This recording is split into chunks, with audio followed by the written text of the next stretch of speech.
Je vais vous raconter une situation qui arrive tout le temps dans les entreprises. On est en salle de réunion avec le board, les responsables de sécurité essayent de négocier un budget.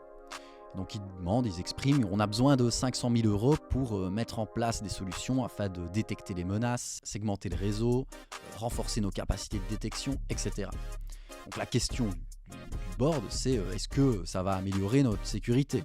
Et donc on peut lui répondre oui, parce qu'on va suivre les meilleures pratiques, on va atteindre la conformité avec NIS2, etc. Donc le board valide le budget. C'est bien, mais la transaction, elle est basée sur la confiance uniquement.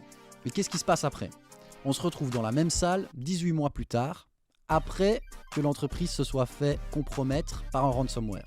Et là, la question du board, et je la comprends, c'est comment c'est possible ? On avait investi 500 000 €, on était conforme, on suivait les meilleures pratiques. Comment c'est possible qu'on se soit fait pirater ? Alors là, on a du mal à lui répondre. On va dire oui, mais l'attaquant, il a utilisé des techniques avancées, etc. Et oui, mais on ne comprend pas. On a mis des outils qui étaient censés protéger justement contre ce type d'attaque. Donc on ne sait pas justifier. On ne sait pas expliquer pourquoi. Donc souvent, ce qui se passe, c'est que le responsable sécurité, il démissionne. Le problème, c'est que le responsable n'était pas capable de prouver que ces investissements, ils fermaient effectivement des chemins d'attaque réels. Il pouvait juste dire, on a ces outils, on a ces certifications, etc. Mais pas, voici les chemins d'attaque qui fonctionnent ou qui fonctionnaient et voici la preuve qui ne fonctionne plus suite à notre investissement. C'est ça l'objectif. D'où tout l'intérêt d'avoir une approche toujours basée sur l'attaquant en premier. Avant d'imaginer les corrections qu'on pourrait appliquer dans son environnement, on commence par tester son environnement.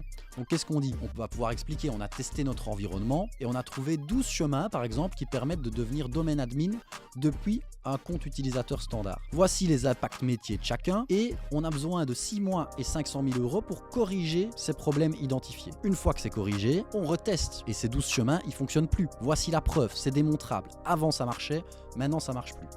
C'est mesurable, c'est visuel, c'est hyper facile à comprendre et le board, il comprend aussi. Et donc le jour où vous devez retourner demander un budget, l'an dernier, on peut dire qu'on avait 12 chemins qui étaient 12 vecteurs d'attaque possibles. Aujourd'hui, on n'en a plus que 3 et voici ce qu'on veut traiter cette année. On ne demande pas de débloquer du budget sur base de la confiance, on démontre les résultats. Et ça, c'est un langage que le board y comprend et y respecte.